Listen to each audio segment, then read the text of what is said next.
ପିଲାମାନେ ଆଜି ଆମେ ପାଠ 18ର ବରଷା ପଢ଼ିବା। ତ ଚାଲ ପିଲାମାନେ, ଅନେକ ଦିନ ଧରି ବର୍ଷା ହୋଇନଥାଏ। ନଈ, ନାଳ, ପୋଖରୀ ଓ ଗାଡ଼ିଆରୁ ପାଣି ଶୁଖିଯାଏ। ପିଲାମାନେ, ବହୁ ଦିନ ହେଲାଣି ବର୍ଷା ହେଇନଥିଲା। ବର୍ଷା ଯେହେତୁ ହେଇନଥିଲା, ନଈ, ନାଳ, ପୋଖରୀ ଓ ଗାଡ଼ିଆରୁ ପାଣି ସବୁ ଶୁଖି ଯାଇଥିଲା ପିଲାମାନେ। ବୁଝିଲ?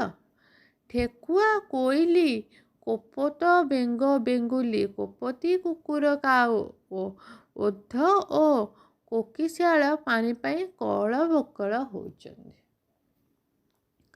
କିଏ କିଏ ସବୁ ହଇରାଣ ହେଉଛନ୍ତି ପାଣି ପାଇଁ?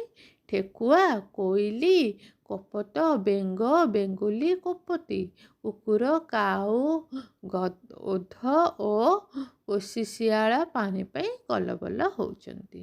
ଶୋଷରେ ଓଠ ପାଟି ଶୁଖିଗଲାଣି। ଶୋଷରେ ତାଙ୍କ ଓଠ ପାଟି ଶୁଖିଗଲାଣି। ଆତୁର ହୋଇ ମେଘକୁ ପାଣି ମାଗିଲେ। ବୁଝିଲ ପିଲାମାନେ? ଅନେକ ଦିନ ଧରି ବର୍ଷା ହୋଇନଥାଏ। ନଈ, ନାଳ, ପୋଖରୀ ଓ ଗାଡ଼ିଆରୁ ପାଣି ଶୁଖିଯାଇଥାଏ।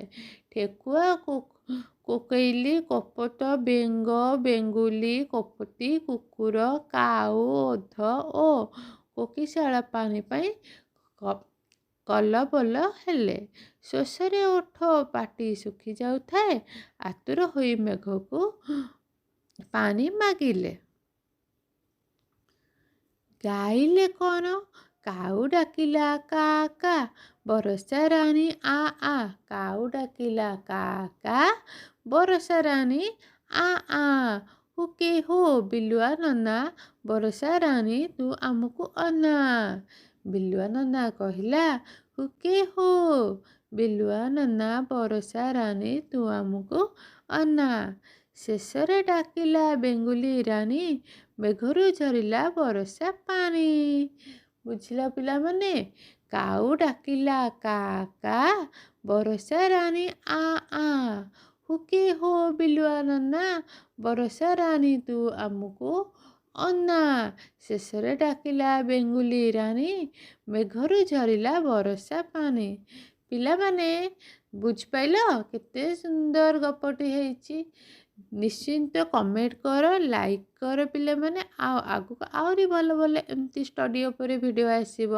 ଆଉ ଚ୍ୟାନେଲଟାକୁ ସବସ୍କ୍ରାଇବ୍ କରିଦେବ ପିଲାମାନେ। ନ କଲେ କେମିତି ଜାଣିପାରିବ ଯେ ଭିଡ଼ିଓ ଆସିଲା ବୋଲି? ତ ଏବେ ପାଇଁ ମୁଁ ରହୁଛି।